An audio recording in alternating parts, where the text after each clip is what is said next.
బొల్లారంలో 56 లక్షలకే gated కమ్యూనిటీలో 2 BHK flat. Just call. నమస్తే, welcome to మనం టీవీ. నేను మీ ప్రియాంకరావు.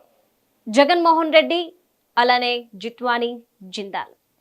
ఇక ఈ ట్రయాంగిల్లో మరొక ట్రయాంగిల్, ముగ్గురు ఐపీఎస్ అధికారులు. ఒక విధంగా చూసుకుంటే దేశవ్యాప్తంగా మొదటిసారి ముగ్గురు ఐపీఎస్ అధికారులని సస్పెండ్ చేయడం అనేది ఈరోజు ఏపీలో చూసాం. మరి దీని వెనక కారణాలేంటి అంటే, రాజకీయ నాయకులు చేసిన తప్పులకు ఇటు ఇలా అధికారులు బలవ్వాలా, లేదంటే వీళ్ళ ప్రమేయం ఎంతుంది ఈ ఇష్యూలో అనే విషయాల్ని మనతో డిస్కస్ చేయడానికి, మనకి క్లియర్గా ఎక్స్ప్లెయిన్ చేయడానికి ఈరోజు మనతో పాటు ఉన్నారు ప్రముఖ అడ్వకేట్ అలానే జనసేన అధికార ప్రతినిధి రజనీ గారు ఉన్నారు. వారితో మాట్లాడి మరిన్ని విషయాలు తెలుసుకుందాం. నమస్కారం మేడం. నమస్తే అండి మ్యామ్. ఒక విధంగా చూసుకుంటే ఇటొక ట్రయాంగిల్ దేశవ్యాప్తంగా మొదటిసారి ముగ్గురు ఐపీఎస్ అధికారులని సస్పెండ్ చేయడం అనేది మనం ఈరోజు ఏపీలో చూసాము. మరి దీనికి గల కారణాలు ఏమనుకోవచ్చు? ఈ ట్రయాంగిల్లో ఎవరైతే ఈ ముగ్గురు ఉన్నారో వీళ్ళ కారణంగా వీరు సస్పెండ్ అవ్వడాన్ని మనం అసలు ఎలా చూడాలి? ముఖ్యంగా ట్రయాంగిల్ అంటే గుర్తొచ్చిందండి. ఇందాక మీరు జిందాల్ గారు, జగన్ గారు, జత్వాని గారు అంటూ ఒక ట్రయాంగిల్ చెప్పారు, ప్రాత కూడా పోకుండా. అదే రకంగా రాష్ట్రాన్ని 3 ముక్కలాడి ఆ 3గా మిగిల్చారు. అందుకనే ఆయన మాడు పగలు కొట్టడం కోసం మళ్ళీ ముగ్గురుగా కలిసి వచ్చింది. ఏదైతే టీడీపీ గానీ, జనసేన గానీ, బీజేపీ గానీ, ఈ 3 అనేది బాగా కలిసి వచ్చిందండి. అదే రకంగా ఇందాక సస్పెండ్ అయిన వాళ్ళు కూడా ముగ్గురు. ఇది ఒకటి సీతారామంజనేయ గారు, క్రాంతి రంటాడ గారు, విశాల్ గున్ని గారు. వీళ్ళందరూ గతంలో ఒక నెంబర్ 1 రోల్ మోడల్ లాగా కనిపించారు. అదే రకంగా సీతారామంజనేయ గారి మీద అయితే గతంలో చాలా ఎలిగేషన్స్ ఉన్నాయి. భద్రాచలం, కొత్తగూడెం, ఇంకా అన్ని ఏరియాలలో, అంటే ఉమ్మడి రాష్ట్రంలో ఉన్నప్పుడు ఆయన మీద చాలా ఎలిగేషన్స్ ఉన్నాయి. అదే రకంగా డైల్ కాల్ అంటూ, మీ కష్టాలన్నీ ఒక కాల్ తో పోతాయి అంటూ, కోర్టు కూడా మెట్లెక్కర్లేదంటూ విశాల్ గున్ని గారు విజయవాడలో, అంటే విజయవాడ కాదు, ముందు గుంటూరు ఎస్పీగా ఉన్నప్పుడు చాలా గొప్పగా యూట్యూబ్ స్టార్ గా వెలిగారండి.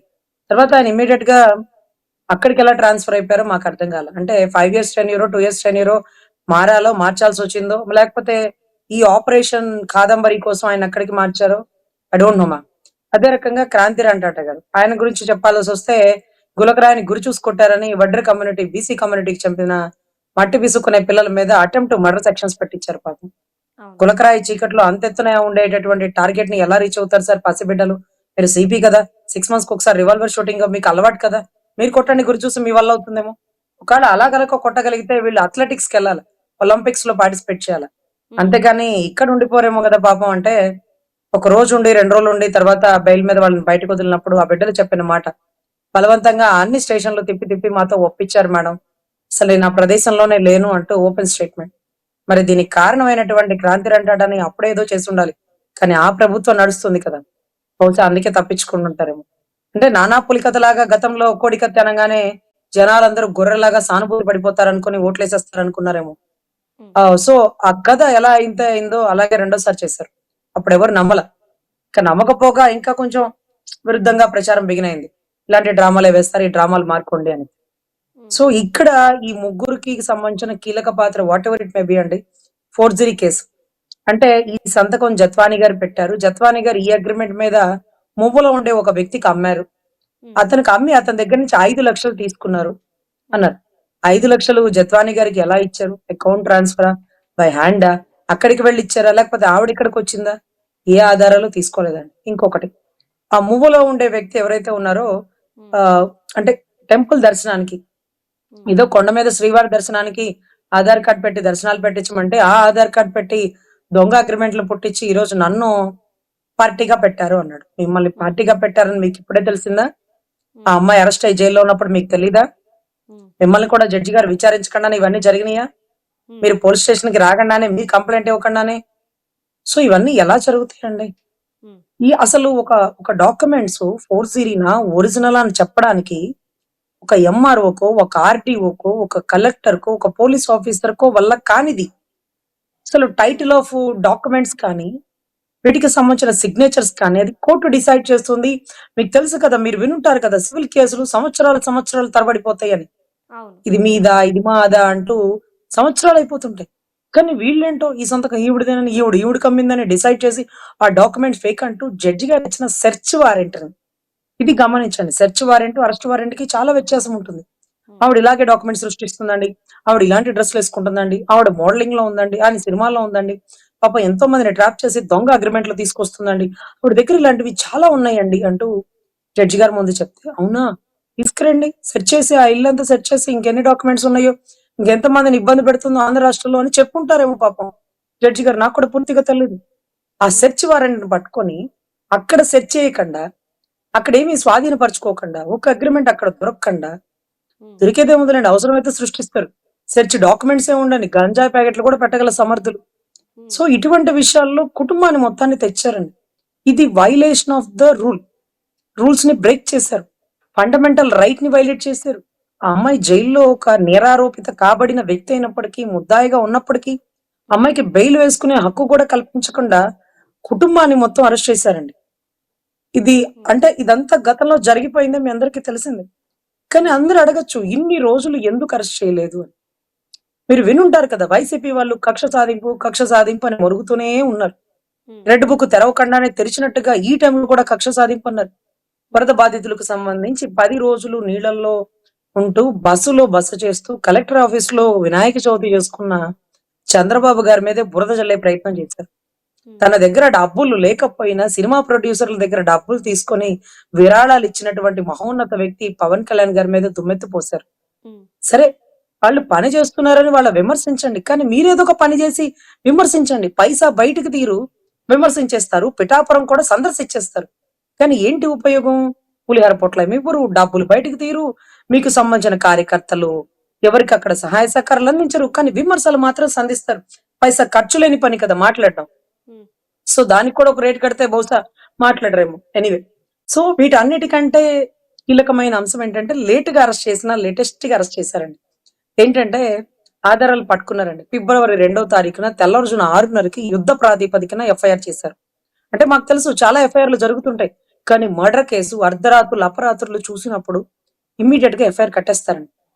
అదే రకంగా కిడ్నాప్ కేసు, మా పాప తప్పిపోయిందని ఎవరన్నా వచ్చి స్టేషన్ కి కంప్లైంట్ ఇస్తే అటువంటి కేసులు, రేప్ కేసులు, ఇలాంటివి తప్ప ఈ ఫోర్జరీ కేసులో ఏం కొంపలు మునిగిపోయినాయి అని తెల్లవారుజామున 6:30కి మీరు ఎఫ్ఐఆర్ చేశారు. పోనీ ఇది అందరికీ తెలిసిందే, కానీ ముందు రోజు టికెట్లు కొన్నారబ్బా. ముందు రోజు అయితే టికెట్ రేట్ తగ్గుతుందనా, లేకపోతే ముందు రోజు బుక్ చేసుకోకపోతే ఆ రోజుకి టికెట్లు ఉండవనా? అడ్వాన్స్ బుక్ చేసుకున్నారు కదా. అంటే మీరు ఒక 20 మంది 10 మంది బొంబాయి ఫ్లైట్ ఎక్కి బొంబాయిలో ఒక హోటల్లో బస చేసి అంత పట్టుకురావాల్సిన ఆవిడ మావోయిస్టా, టెర్రరిస్టా, నక్సలైటా, కాడబిడ్డ కదా. సో ఆవిడ గురించి సాక్షి పేపర్లు ఇష్టాచారమైన కథనాలు. అందుకేనండి మాకు సంబంధించి ఒక ఇన్ఫర్మేషన్ చెప్పాలండి. మా ఆంధ్ర రాష్ట్ర మహిళా కమిషన్ చైర్పర్సన్ గారు పాపం రిజైన్ చేసిన తర్వాత టెంపరీగా ఒక ఆమెను పెట్టారండి, గజ్జల సుబ్బలక్ష్మి గారు, మరేమో ఎవరు గజ్జల లక్ష్మి గారు. పాపం ఆ లక్ష్మి గారు చెప్పారండి, అదేంటది ఆవిడ మహారాష్ట్ర అండి, మహారాష్ట్ర ఆవిడ గురించి మనం ఎందుకు మాట్లాడతామండి, అయినా ఆవిడ మీద ఏదో చాలా ఆరోపణలు ఉన్నాయండి అంటూ ఆవిడ ప్రస్తావించడం మానేసి గుడ్లవల్లేరులో ఇన్సిడెంట్ జరిగిందని అక్కడ ఇమ్మీడియట్ గా వాళ్ళకి నోటీసులు వీళ్ళకి నోటీసులు ఇచ్చేసాను. కానీ తప్పు జరిగితే ప్రశ్నించండి అమ్మా, కానీ మహారాష్ట్ర అమ్మాయి కదా, అంటే బాంబే అమ్మాయి ఎక్కడికి వచ్చింది కదా మీరు ప్రశ్నించకూడదు అంటే సీన్ ఆఫ్ అఫెన్స్ ఇక్కడ జరిగింది. ఆంధ్ర రాష్ట్ర పోలీసుల వల్ల అమ్మాయి ఇబ్బంది పడింది. ఆంధ్ర రాష్ట్ర జైల్లో అమ్మాయి సెక్యూరిటీ కోల్పోయింది. తప్పుడు కేసులు పెట్టి 5 రోజులు ఇబ్రాహీంపట్నంకి సంబంధించిన కొండపల్లి గెస్ట్ హౌస్ లో పెట్టారమ్మా. అది చాలా పెద్ద తప్పమ్మా. మర్డర్ చేసిన వాళ్ళు కూడా అలా పెట్టకూడదు. వితిన్ 24 hours లో కోర్టుకి సబ్మిట్ చేయాలి. అది లా అండ్ ఆర్డర్. సో వీటన్నిటికంటే మించి మహారాష్ట్ర వాళ్ళది ఇక్కడ చేయాలంటే అప్పుడు నాకు గుర్తొచ్చిందండి, కెమెరామెన్ గంగతో రాంబాబులో పవన్ కళ్యాణ్ గారు అంటారు, అక్కడ ఒక తెలంగాణ ఆంధ్రకి సంబంధించిన డిస్ప్యూట్ మరేమో నాకు గుర్తులేదు, కానీ ఎనీవే ఆ రాష్ట్రం వాళ్ళు ఇక్కడికి వచ్చి ఎలా వ్యాపారం చేసుకుంటారండి అంటూ అక్కడ ప్రకాష్ రాజ్ గారు అడుగుతూ ఒక విరుద్ధమైన ప్రచారం చేస్తున్న ప్రజానాయకుడికి ఒక జర్నలిస్ట్ అడిగిన క్వశ్చన్, నువ్వు జనగణమన జాతీయ గీతం పాడడానికి అనర్హుడివి అన్నాడు. అదేంటది? నేను పాడతాను. ఎలా పాడతావు? పంజాబ్, సింధు, గుజరాత్, మరాఠా అన్నప్పుడు అన్ని రాష్ట్రాలకు సంబంధించి కలిపి పెట్టినటువంటి జాతీయ గీతం. అన్ని రాష్ట్రాలు కలిసి ఉండాలి. ఎక్కడ ఎవరికి సమస్య వచ్చినా మనం కీలకంగా నిలబడాలి. అంతేకాని మహారాష్ట్రకి నాకు సంబంధం లేదు, మహారాష్ట్ర అమ్మాయితో నేనెందుకు మాట్లాడాలి, మహారాష్ట్ర అమ్మాయికి సమస్య వస్తే నేనెందుకు చూస్తా, నీ రాష్ట్రంలో సమస్య వచ్చింది, నీ రాష్ట్ర పోలీసుల వల్ల సర్వస్వం కోల్పోయింది, ఈ రాష్ట్ర పోలీసుల వల్ల ఒక గొప్ప స్థాయిలో ఉన్నటువంటి రిటైర్ అయినటువంటి తన తల్లిదండ్రులు ఎన్నో సమస్యలు ఎదుర్కొన్నారు. అదేమన్నా 420 కేసులో ఒక మర్డర్ చేసిన వ్యక్తిని అరెస్ట్ చేస్తారండి, కానీ అతన్ని మాత్రమే అరెస్ట్ చేస్తారండి, కుటుంబ సమేతంగా చేయరండి. అసలు బ్రిటిష్ వాళ్ళు రాసిన IPS లో అంటే IPC సిఆర్పిసి ఇవన్నిటికి సంబంధించి ఒక్కటే గుర్తుపెట్టుకోవాలండి. అసలు అప్పుడు టైంలో కూడా బ్రిటిష్ వాళ్ళు భారతదేశ స్వతంత్రోద్యమం కోసం కుటుంబంలో ఒక్కొక్కరిని త్యాగం చేసి యుద్ధం చేసినప్పుడు, యుద్ధంలో ఆ కుటుంబంలో ఆ వ్యక్తిని చంపేవారండి. కుటుంబంలో అందరిని చంపేవారు కాదండి. ఎవరు నాకు ఎదురుకొస్తే వాళ్ళనే చంపేవాళ్ళు. వాళ్ళతోనే పోరాటం చేసేవాళ్ళు, వాళ్ళతోనే యుద్ధం చేసేవాళ్ళు. కానీ ఈ అమ్మాయి ఫోర్జరీ చేస్తే కుటుంబాన్ని అందరిని ఎత్తుకొచ్చారు చూడండి. అసలు ఈ అమ్మాయి చేసిందో లేదో కూడా ఆధారాలు లేకుండా అరెస్ట్ చేశారు చూడండి. ఐఓ అంటే ఇన్వెస్టిగేషన్ ఆఫీసర్ తీసుకురావాల్సిన అమ్మాయిని ఐపీఎస్ ఆఫీసర్ వెళ్ళిపోయాడు చూడండి. ఇవన్నీ రూల్స్ కి విరుద్ధం అండి. ఎనీవే, ఇబ్రాహీంపట్నం చాలా చిన్న ఏరియా. ఆ ఏరియాలో చీమ చెట్టు కన్నా అందరికీ తెలిసిపోతుంది విజయవాడ వాళ్ళకి. కానీ ఈ అమ్మాయి వచ్చినట్టుగా, ఈ అమ్మాయి మీద కంప్లైంట్ పెట్టినట్టుగా, ఈ అమ్మాయిని కొండపల్లి పరిసర ప్రాంతాల్లో ఉండే గెస్ట్ హౌస్ లో పెట్టినట్టుగా ఎవ్వరికీ తెలియదండి. తెలుస్తుంటే ఆడుకునే వాళ్ళం. ప్రతిపక్షంలో ఉన్నాం కదా అప్పుడు మేము. ఆడుకుని ఉండేవాళ్ళం. ప్రభుత్వం ఇలా చేస్తుంది, అలా చేస్తుందని వ్యతిరేకించే వాళ్ళం. ఆ అమ్మాయిని కాపాడి ఉండేవాళ్ళం. కానీ మూడో కంటికి తెలియదు. ఆ అమ్మాయి బయటికి చెప్పే ధైర్యం చేయలేదు. వచ్చిందా, అరెస్ట్ అయిందా, మళ్ళీ ఎలాగ వెళ్ళారో అలాగే పంపించేశారు. సో ఇటువంటి పరిస్థితుల్లో జిందాల్ గారు, జగన్ గారు, జత్వానీ గారు, జిందాల్ గారికి ఇబ్బంది ఉంటే బాంబేలో ఫేస్ చేసుకోవాలి. మా జగన్ గారు ఒక స్టేట్మెంట్ ఇచ్చారు. Single phone call any time నేను ఉన్నాను అంటూ జిందాల్ గారికి ఒక స్టేట్మెంట్ ఇచ్చారు. జిందాల్ గారు ఉన్న ఆంధ్ర రాష్ట్రంలో 100 కంపెనీలు పెట్టారా? ఎంతో మందికి ఉపాధి కల్పించారా? ఆయన ఉన్న స్వాతంత్ర సమరయోరుడా? మీ అందరూ మీరు స్టేట్మెంట్లు ఇచ్చేస్తారే? ఇప్పుడు మీరు ముఖ్యమంత్రే అయితే మీ ఆస్తులు రాసి ఇవ్వండి. అవసరమైతే మీరు నిలబడండి. అంతేగా రాష్ట్రం మొత్తం నిలబడిద్ది. ఏం చేశాడో నిలబడిద్ది ఆంధ్ర రాష్ట్రానికైనా జిందాల్ గారు. సో ఇవన్నీ కరెక్ట్ కాదండి. ఎనీవే, ఈ ముగ్గురిని సస్పెండ్ చేయడం అనేది చాలా మైనర్ థింగ్. వీళ్ళని కస్టడీలోకి తీసుకొని, వీళ్ళ దగ్గర నుంచి ఇన్ఫర్మేషన్ తీసుకొని, వీళ్ళని అరెస్ట్ చేస్తే కానీ వీళ్ళ వెనకాల పెద్ద తలకాయలు రారండి. ఇందాక కూడా చెప్పారు, విశాల్ గున్ని గారు ఎవరో అప్రూవర్ గా మారిపోయారు, కొన్ని నిజాలు చెప్తున్నారు అని. అఫ్ కోర్స్ అప్రూవర్ గా మారిపోయారంటే దస్తగిరి మారిపోయాడండి. వివేకానంద రెడ్డి గారిని చంపింది నేనే, కానీ వాళ్ళు సుపారీ ఇస్తానన్నారు, వీళ్ళు చంపమన్నారు, రాజకీయ కుట్రకోణంతో చేపించారని. కానీ చదువు లేనోడు, మర్డర్లు చేసుకునే వృత్తి కలిగినోడు ఒక తప్పు చేశాడు, పేమెంట్ తీసుకుని వాడు వృత్తి కాబట్టి. కానీ పబ్లిక్ సర్వెంట్ మీరు, రాజకీయ నాయకుడు చెప్తే మీరు చేసేస్తారా? సరే, అదే రాజకీయ నాయకుడు మీ మిస్సెస్ ని పంపించమంటారు, మీ డాటర్ ని పంపించమంటారు. Is it possible? Are you doing something? ఎలా చేయగలుగుతారా? సో చాలా తప్పు సార్. తప్పు చేసేవాడు తప్పు చేశాడా, దొంగ తప్పు చేశాడని ఎవరు పట్టించుకోరేమో, వాడు దొంగ కదా అంటారు. కానీ మీరు కూడా ఇలా సర్వెంట్ ఇలా తప్పు చేస్తే కేస్ స్టడీ 100% ఐపీఎస్ ఆఫీసర్లందరికీ విశాల్ గున్ని గారి ఫోటో పెట్టి ఈ కేసులో ఈయన ముద్దాయి. ఒక ఆడబిడ్డని ఐఓ పోలీస్ ఆఫీసర్ తీసుకురావాల్సిన వ్యక్తిని ఐపీఎస్ ఆఫీసర్లు బొంబాయిలో బస చేసి మరీ తెచ్చారంటే ఇలాంటి పనులు మీరు చేయకండి. చేస్తే అలాగే సస్పెండ్ అయిపోతారు. ఆఫ్టర్ సస్పెన్షన్ కస్టడీలోకి తీసుకుంటారు. ఎంక్వైరీ అయిపోయాక రిమూవల్ ఫర్ సర్వీస్ చేస్తారు. అది జరగబోయేదండి. 100% అది జరగాలి. సో జగన్ గారు చెప్పారా, సజ్జల గారిని ఎన్నిసార్లు కలిసారు, ఇదంతా గూగుల్ టేక్అవుట్ లో తీసుకోవచ్చండి.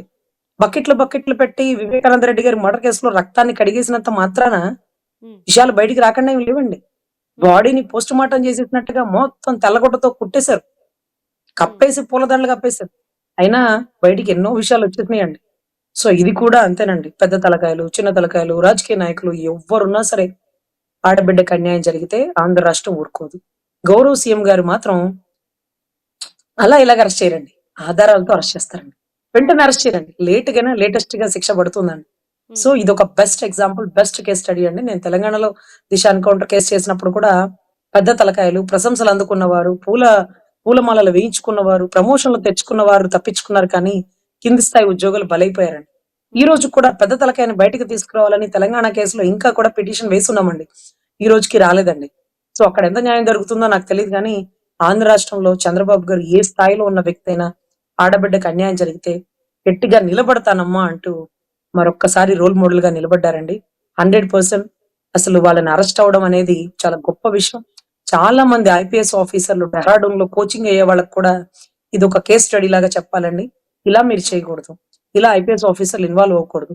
ఎస్ఐలు తప్పు చేస్తే మీరు పనిష్మెంట్ వేయించాలా, మీరు సస్పెండ్ చేయించాలా, అంతేగాని మీరే తప్పు చేస్తే చట్టాన్ని మీరు చేతుల్లోకి తీసుకుంటే వాళ్ళు ఏం ఎగ్జామ్ రాశారు, మీరేం ఎగ్జామ్ రాశారు, మీరు ఎక్కడ ట్రైనింగ్ అయ్యారు, మీ విధులు విధేయతలు ఏంటి? అంటే ప్రాణం పోయినా పర్లేదు, ఏ ప్రాణిని బాధించను, ఏ ప్రాణాన్ని పోనివ్వను. మీరు ఈ రోజు ఒక ఆడబిడ్డ ఇంత దారుణంగా 6 నెలలు నిద్రపోకుండా నిద్రలో ఉలిక్కి పడి ఏడ్చేంతలాగా ఏం చేస్తారు ఆంధ్ర రాష్ట్రంలో? ఎవడో చెప్తే చేసేస్తాడా? ఇదే పని బిడ్డకి చేస్తాడా? అందుకనే అపూర్వుగా మారిపోయిన వాళ్ళని వదలకూడదండి. అన్ని తెలిసి తప్పు చేసిన వాడు ఎప్పుడు తప్పేనండి. అతనితో తప్పు చేపిచ్చారేమో అని మీరు అనొచ్చు. అతను ఆ తప్పు చేయగలిగేవాడు కాబట్టే అతన్ని గుంటూరు నుంచి ట్రాన్స్ఫర్ చేసి విజయవాడలో ఆ పని చేపిచ్చారు. అసలు ఈ ముగ్గురిని కూడా స్పెషలిస్ట్ ని ఎన్నుకున్నారండి. వీళ్ళందరూ ఒక్కొక్క దాంట్లో ప్రావీణ్యులండి. క్రాంతిరామ్ టాటాగూర్ కూడా చాలా కేసులు స్టిల్ ఈ రోజుకి నా దగ్గరే ఉన్నాయి. కళ్ళ ముందు తన బిడ్డ మర్డర్ అయిపోతే ఆ తల్లి వచ్చి చనిపోయిన ఫోటోలు చూపిస్తుంటే అపార్ట్మెంట్ లో సీసీ కెమెరాల అండర్ లో జరిగిన మర్డర్ కేసుని ఏమమ్మా ఇది గుండెపటం రాసుకుంటావు వదిలిసిన నువ్వు పో అని తల్లిని గెంటేశారు. ఈ రోజుకి స్టిల్ ఈ నిమిషానికి కూడా తల్లి ఫైట్ చేస్తాం. మా కొడుకుది గుండెపోటు కాదు మర్డర్ కేసు అంటూ ఫోటోలతో సహా ఆధారాలతో సహా చూపిస్తుంది. అయినా వాళ్ళు కేసు కదిలించట్లేదు. ఇలా చాలా చేశారండి వాళ్ళు. ఈ ముగ్గురు ఈ రోజు సస్పెండ్ అవడం శుభ పరిణామం. అంతేకాకుండా వీళ్ళని ఇంట్రాగేషన్ చేయాలి, వీళ్ళని కస్టడీలోకి తీసుకోవాలి, వీళ్ళ వెనకాల ఉన్న పెద్ద తలకాయల్ని బయటకు తీసుకురావాలి. ప్రజలకి ఒక నమ్మకం కనిపించాలి. లా అండ్ ఆర్డర్ సుభిక్షంగా నడుస్తుంది. తప్పు చేసిన వాడు ఎంతటి వాడినైనా శిక్షిస్తుంది ఈ ప్రభుత్వం. ఆడబిడ్డకి రక్షణ కల్పిస్తుంది ఆంధ్రాలో అంటూ పక్క రాష్ట్ర బొంబాయి అమ్మాయి అయినా ఆంధ్ర రాష్ట్రంలో ఏమీ జరగదని నమ్మకం కలిగి ఉండాలి. కానీ బొంబాయి అమ్మాయికైతే నేనైతే న్యాయం చేయనండి. బొంబాయి అమ్మాయి మీద ఆరోపణలు ఉన్నాయి అంటూ పక్కకు తోసేసిన ఆంధ్ర రాష్ట్ర మహిళా కమిషన్ కానీ what ever it may be, ఇక్కడ ఉండే నాయకులు కానీ ఇక్కడ ఉండేటటువంటి గొప్ప గొప్ప థానేటి వనిత గారు మీరు గమనిస్తే హోమ్ మినిస్టర్ ఈ కేసులో హోమ్ మినిస్టర్ ని కూడా ఇన్వాల్వ్ అవ్వాలండి. ఆమెను కూడా సస్పెండ్ చేయాలి. ఆవిడ ఎక్కడున్నా సస్పెండ్ ఉందండి, పోస్ట్ లోంచి పోయింది కాబట్టి కస్టడీలోకి తీసుకోవాలి. ఎందుకంటే నేను ఆ రోజు హాస్పిటల్ బెడ్ మీద ఉన్నానండి, అంతా సజ్జలన్నయ్య చూశారండి. లేదంటే ఆ రోజు నేను లేనండి, తీర్థయాత్రలో ఉన్నానండి. ఏదో చెప్తుంది కదా, ఆమెను ఖచ్చితంగా అరెస్ట్ చేయాలండి. ఎందుకంటే ఇటువంటి case link to the home minister, link to the DGP, వీళ్ళందరినీ కూడా సస్పెండ్ చేయాలి. నాట్ ఓన్లీ ద 3 ఆఫీసర్స్ అండి. ఈ 3 ఆఫీసర్స్ ఎవరి ఇన్స్ట్రక్షన్స్ తో పనిచేస్తారు? రాజకీయ నాయకులు చెప్తే మేము చేస్తామని చెప్పడానికి వాళ్ళకి లేదు. సో హోమ్ మినిస్టర్ కి చెప్పే మేము బొంబాయి వెళ్ళామండి. హోమ్ మినిస్టర్ ఎలా పోనిచ్చిందండి? ఏమైనా నక్సలైట్ కోసం పంపించిందా, మావోయిస్ట్ కోసం పంపించిందా? హోమ్ మినిస్టర్ కి చెప్పే వెళ్ళామండి. ఈ ఎక్స్పెన్సెస్ కూడా మేము గవర్నమెంట్ నుంచి తీసుకున్నామండి. సో ఇవన్నీ కూడా రాజేంద్రనాథ్, డీజీపీ రెడ్డి గారు, లేకపోతే హోమ్ మినిస్టర్ వీళ్ళందరూ కూడా ఇన్వాల్వ్ అయ్యే అవకాశాలు ఈ కేసులో ఎక్కువగా ఉన్నాయండి. Right, thank you so much ma'am. నమస్తే అండి.